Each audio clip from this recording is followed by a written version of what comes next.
प्रणाम गुरु विद्वान्य। विराट हिंदू संत सम्मेलन सधर्म संसद जो बिहार के शिवहर जिले में शिवहर में ही शिवहर शहर के बगल में बागमती प्रमंडल के निकट में संत सम्मेलन है, जिसके लिए भारत के अनेक राज्यों में प्रचार प्रसार हो रहा है। उसी के तहत आज भारत और नेपाल का बहुत ही पुराना रिश्ता है और हमारे एक तरफ सीता मैया और एक तरफ हमारे राम जी। उसी के तहत हम सभी जनकपुर को संतों को निमंत्रण करने के लिए और आप सभी से प्रेस मीडिया के माध्यम से कार्यक्रम का विस्तार से बताने के लिए कि कार्यक्रम बिहार में है और जनकपुर के जो संत है महंत है वह कार्यक्रम में आए, इसके लिए हम सभी आज आपके समक्ष उपस्थित हुए। बाबा, ये बिहार के शिवहर जिले में जो हो रहे हैं सम्मेलन, तो इसमें लगभग कितनी संख्या में धर्मावलंबी हिंदू धर्मावलंबी की सहभागिता रहेगी? यह जो विराट हिंदू संत सम्मेलन है धर्म संसद, यह तो एक सीमावर्ती इलाका है नेपाल और बिहार का, और शिवहर बाबा देवकुलीनाथ की पावन नगरी है महादेव जी का, और बगल में कुनौरा जो सीता जी का जन्मभूमि माना जाता है जो है। तो यहाँ पर जो पूरे बिहार के जो 38 जिला है वो पूरे बिहार के 38 जिला के संत आ रहे, अन्य हमारे भारत के अन्य राज्यों से, यानी समझिए 10 से 15 हजार संतों का श्रीमंतों का, जिसमें हमारे गोवर्धनपुरी पीठाधीश्वर कुर्बान्या जगत गुरु शंकराचार्य श्री अधोक्षजानंद देव तीर्थ जी महाराज जी की अध्यक्षता में ये पूरे कार्यक्रम होगा।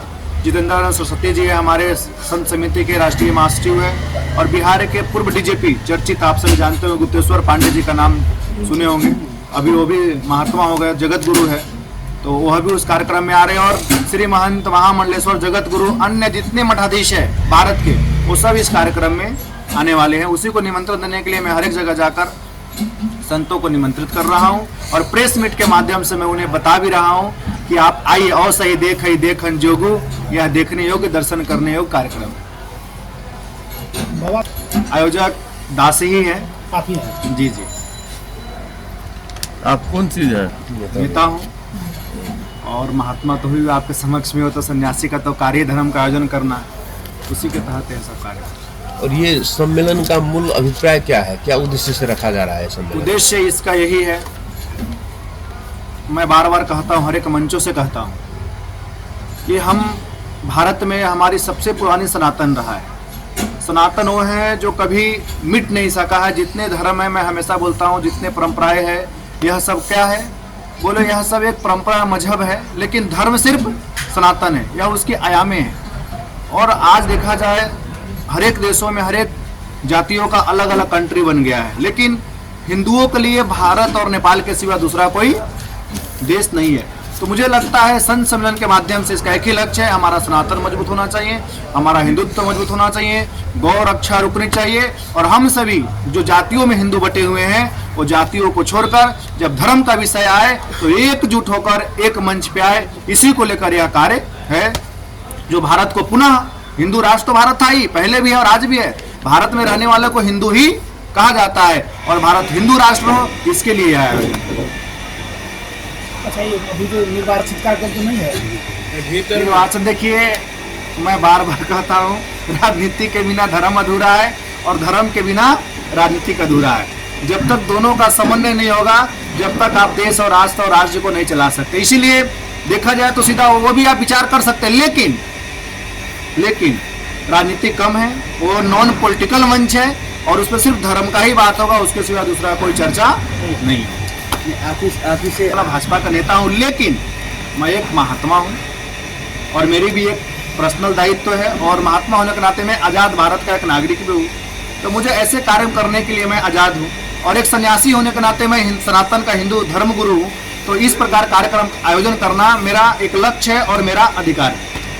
नहीं, ये कार्यक्रम का जो फंडिंग कर रहा है वो नेता कर रहा है या? नहीं, फंडिंग तो महात्मा ही कर रहा है, और महात्मा ही, कोई फंडिंग नहीं कर रहा है, उसमें सिर्फ मैं हूँ और मेरे सहयोगीगण हैं। फंडिंग कोई नहीं है, किसी से डोनेशन लेकर ये कार्यक्रम नहीं है, मेरे सहयोगियों के द्वारा और हमारे द्वारा यह कार्यक्रम हो रहा है। और मुझे लग रहा है बिहार का ऐतिहासिक कार्यक्रम रहेगा विराट हिंदू संत सम्मेलन, सधर्म संत, सिर्फ वहाँ पे संत बोलेंगे ही नहीं, आप वहाँ पे जो संत महात्मा जो भक्त लोग आएंगे वो उनसे प्रश्न भी कर सकते हैं। यानी जैसे आप हम दोनों अभी प्रश्न कर रहे हैं, वहाँ पे आदान प्रदान भी होगा शब्दों को कि हम राष्ट्र के लिए, सनातन के लिए, हिंदुत्व के लिए, धर्म के लिए, हमारे आने वाले पीढ़ियों के लिए हम क्या करेंगे, उस पर एक विचारधारा बनेगा और धर्मादेश होगा, क्योंकि धर्मादेश संत के सिवाय दूसरा कोई दे नहीं सकता है। संविधान तो नेपाल था पहले, लेकिन अभी यहाँ भी अभी आंदोलन चल रही है।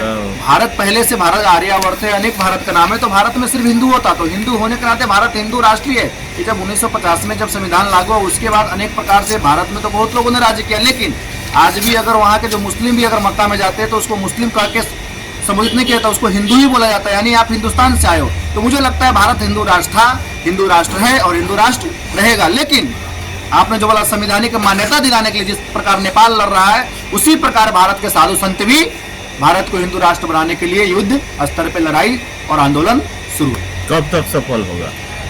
तरत करत अभ्यास के संघर्ष जारी है और उसका परिणाम आएगा।